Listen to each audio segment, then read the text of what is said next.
साथियों, ATL super class Gorakhpur में आप लोग का स्वागत है।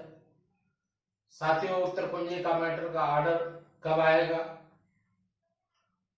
इससे लाभ होगा या नहीं होगा, या सुप्रीम कोर्ट में मामला जाएगा, इन्हीं सभी बातों को सुनने के लिए वीडियो अंत तक जरूर देखें तथा यदि चैनल को आप सब्सक्राइब नहीं किए हैं तो जरूर सब्सक्राइब कर लीजिए।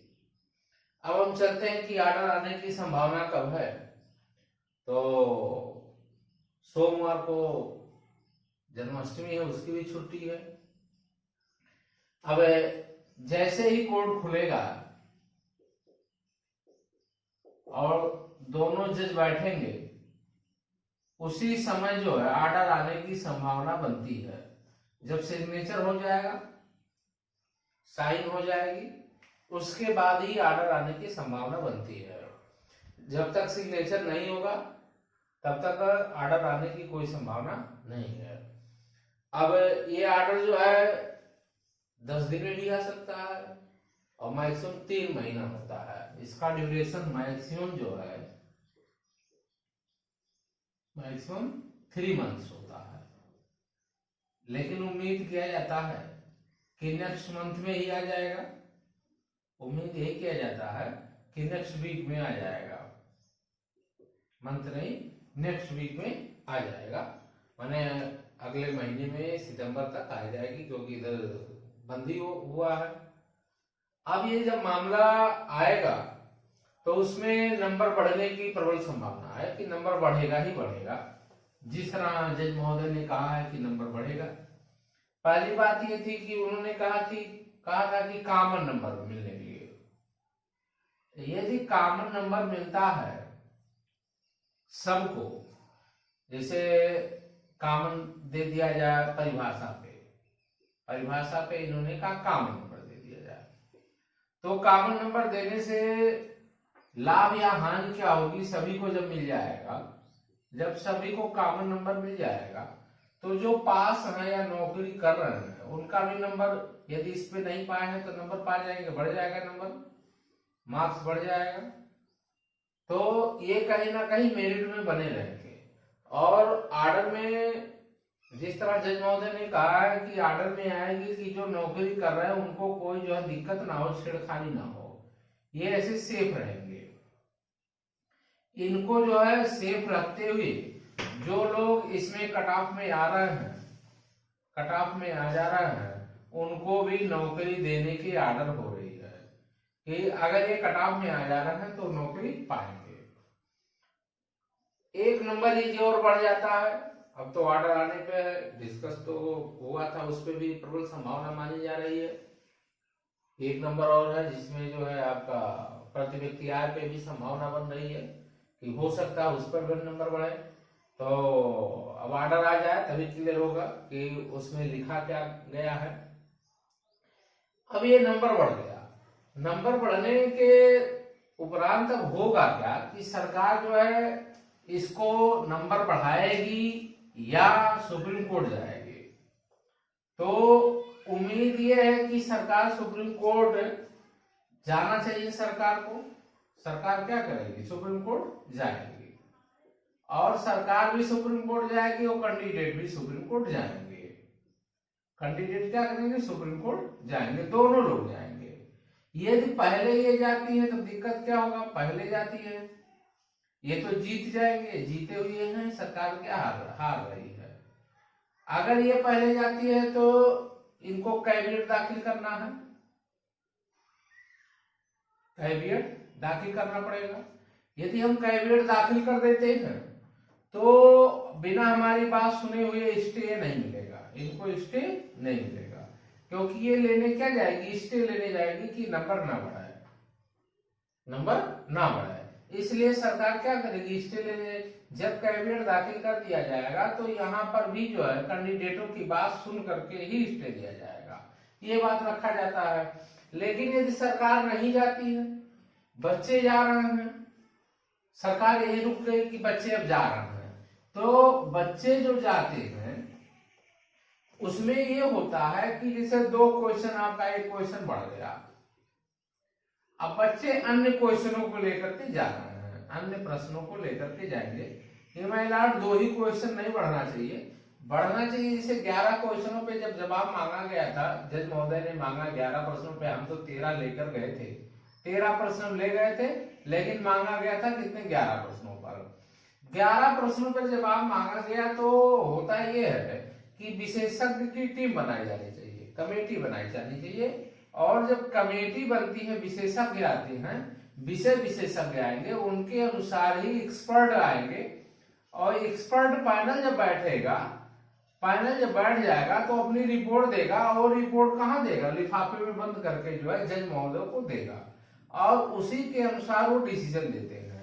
लेकिन अगर 1-2 डायरेक्ट नंबर बढ़ाने के जज महोदय कैसे समझ पाएंगे यही सही है, कहने से किसी के नहीं समझ में आता है कि यही सही है। होता यह है कि आप अपने साक्ष्यों को, हम क्या करेंगे, एक्सपर्ट कमेटी बन जाएगी, ऐसे कमेटी बन गई, और जितने भी हमारे साक्ष्य हम इनको प्रस्तुत करेंगे, और ये भी अपने विचारों को रखेंगे, ये भी अपने साक्ष्यों को देखेंगे, उसके आधार पर रिजल्ट जो है जज महोदय के लिफाफे में देते हैं। अब जज महोदय उसको पढ़ करके हमारी जो है साक्ष्यों को, उनको साक्ष्यों को अध्ययन करते हुए फिर वो जो है रिजल्ट देते हैं जज महोदय, ये होता है। लेकिन इलाहाबाद हाईकोर्ट में हुआ क्या कि ये बिना कमेटी बनाए हुए, बिना कुछ किए हुए 1-2 नंबर डायरेक्ट बढ़ाने के लिए कह रहा है, जो है न्याय संगत नहीं होता है। इसलिए यहाँ पे लड़ना जरूरी है, 11 प्रश्नों पे लड़ना जरूरी है। जब जो है काउंटर मांगा गया, सरकार ने नहीं लगाया तो क्यों नहीं लगाया, ये सबसे बड़ा मुद्दा आ जाता है। इसलिए कहीं ना कहीं सुप्रीम कोर्ट में लाभ बहुत ज्यादा मिलता है। यदि ज्यादा अंक मिल जाते हैं तो सरकार कहेगी अब ज्यादा संख्या में आ जाएंगे कैंडिडेट, हम नौकरी नहीं दे सकते हैं। तो जो याची हैं, जो कैंडिडेट वहां पे लड़ रहे हैं, उनको नौकरी की प्रबल संभावना बन जाती है कि भाई आप इतने बड़े समूह में मत दीजिए, लेकिन जो लड़ रहा है, जो शुरू से संघर्ष कर रहा है, 2 साल हो गया है, उसको तो नौकरी के चांसेस बनते हैं, तो वो नौकरी के लिए प्रबल संभावना बन जाती है वहां पे। अब रही बात, देखिए बहुत सारे कैंडिडेट का, हमारी तो फाइल तैयार हो रही है। फाइल का मतलब तैयार होने का मतलब ये है टाइपिंग हो रहा है, नाम हो रहा है, वो सीरियल वाइज बन रहा है, क्योंकि जैसे ही ऑर्डर आ जाएगी, जैसे ही ऑर्डर आती है, उस ऑर्डर का अध्ययन करते हुए उसी अनुसार प्रेयर, और जो है अब देखिए सुप्रीम कोर्ट के लिए जैसे ही ऑर्डर इलाहाबाद का आता है, इलाहाबाद का क्या करता है, ऑर्डर आ जाता है, उसका अध्ययन करते हुए तुरंत हम क्या करेंगे, तुरंत जो है उसको जो है आपका प्रेयर डाल देंगे और आपका ग्राउंड बना लेंगे। लेकिन उसके पहले जो कैंडिडेटों का नाम आ जा रहा है, कैंडिडेट का नाम आ रहा है, उसको टाइपिंग चालू हो गई है। टाइपिंग क्या किया जा रहा है, टाइपिंग चालू हो गई है। देखिए आप लोगों को ध्यान ये देना है कि जो लड़ रहा है, अच्छे से लड़ रहा है, आपको ध्यान देना ये पड़ेगा कि आखिर में बढ़िया से लड़ने वाला कौन है, और आपको इंफॉर्मेशन कौन दे रहा है, अच्छे से कौन जानकारी दे रहा है, जो आपको लग रहा है उसके साथ आप जरूर जुड़ जाए। जैसे हमारा है, हम लखनऊ में भी है, हमारा जो फाइल है, 3 फाइल हमारी लखनऊ में है, 3 लखनऊ में है और 2 इलाहाबाद में है। अब आप खुद सोच लीजिए, 3 लखनऊ में हमारी पहली फाइल है और 2 इलाहाबाद में हो गई। अगर हम लखनऊ में पढ़े रहते, सिंगल बेंच में पढ़े रहते, सिंगल बेंच में हम रहते, तो इलाहाबाद के डबल बेंच में हम अपनी 13 क्वेश्चनों को कैसे उठाते, क्योंकि 13 क्वेश्चन तो कोई उठाने वाला नहीं है, हम अपनी बात कह नहीं पाते, ऑर्डर आ जाता। अब ऑर्डर आ जाता तो हम तो कहीं के नहीं होते। बहुत सारे लोग गुमराह कर रहे थे कि आपकी फाइल रिजेक्ट हो जाएगी, बहुत ज्यादा जानकार बनते थे, शुरू से वो जानकार बनते हैं, तो उनकी बात तो छोड़ दिया करिए, क्योंकि वो तो जानकार ज्यादा है, तो ज्यादा बुद्धिमान है, उनकी कोई मतलब ही नहीं है। तो लखनऊ में भी हमने सुनवाई कराया, लखनऊ में भी हमारी सुनवाई हुई थी। 7 अगस्त को हमारा अलग से ही फाइल पे सुनवाई हुई, जिसमें परिहार साहब, सेठ साहब, हमारे वकील साहब, सारे लोग गए थे। वो ऑर्डर रिजर्व कर लिया कि जो लखनऊ इलाहाबाद का ऑर्डर आएगा वो आपके फाइल में ऑर्डर हम लागू कर देंगे। तो लखनऊ में भी हमने अलग से अपनी फाइल का सुनाया, क्योंकि भाई बड़े लोगों की बड़ी बात है, वो कह रहे थे हम बड़े बड़े हमारे हैं वकील जाते हैं, हम बड़ा लोग हैं, तो उनकी बात अलग है भाई, हम दूसरे की बात नहीं करते हैं, सिर्फ हम अपनी बात करते हैं कि 7 अगस्त को हमने अपने वकील साहब को भेजा और अलग से हमने फाइल को रिजर्व किया, अपने लोगों को सुरक्षित कर दिए लखनऊ में भी, कि जो भी है हमारे लखनऊ में है वो लोग सुरक्षित हो जाए, क्योंकि 7 अगस्त की हमारी सुनवाई हुई थी, उसको हमने सुरक्षित करा दिया। उसके बाद इलाहाबाद के डबल बेंच में जो साथी यहाँ सिंगल में भी थी वो भी आ गए। अब सिंगल में आ गए, डबल में आ गए, तो उनका तो ऑर्डर डायरेक्ट आ जाएगा कि भाई वो तो ऑर्डर में आ गए, डबल बेंच में पहुंच गए थे, तो उनका डायरेक्ट ऑर्डर आ गया और वो जो सुरक्षित हो गए। तो यहाँ बेनिफिट ये मिला कि इनके जो कैंडिडेट इलाहाबाद में हमारे गए उनमें ऑर्डर लिखाएगा, कैंडिडेटों का ऑर्डर लिखाएगा, तो बहुत बेनिफिट मिलता है इससे। अब इसी पर चर्चा कर फिर करेंगे कि आखिर में फाइल जो है क्या लाभ होगा, file single bench double bench में जो जाता है संघर्ष करता है उसको क्या लाभ है। हम आपको बता रहे हैं कि आप यदि जुड़ते हैं, जो भी कैंडिडेट जुड़ गया हमसे उसको बहुत ही लाभ होगा और उसके साथ कभी भी धोखा नहीं हो सकता है, ना नाम छूटता है, ये गारंटी मेरी है। और जम के लड़ाई होती है, मेरी संख्या बहुत ज्यादा नहीं है कि हजारों 2000 4000 उन लोगों की तरह नहीं है, संख्या भी सीमित रहती है और लड़ते भी जम के हैं। क्योंकि देखिए 7 अगस्त को मैंने बिना पैसा लिए किसी से कोई पैसा, सिंगल बेंच में बहुत साल पहले मैंने पैसा लिया था, फिर लगातार सुनवाई कराया, एक बार भी पैसा बेंच में नहीं लेते हैं। एक बार मैंने बेंच में एक बार पैसा ले लिया, जो फीस लगी, कोर्ट फीस लगी, वकील की फीस हुई, उसी में मैनेज करते हुए चाहे 10 सुनवाई हो, वकील को हम मैनेज करते रहते हैं, पैसा देते रहते हैं। अब ये 7 अगस्त 2021 में, अब आप सोच लीजिए 2021 है और 2020 में ही फाइल हुई थी, साल भर में कम से कम 10-15 बार सुनवाई हो चुकी, 20 बार।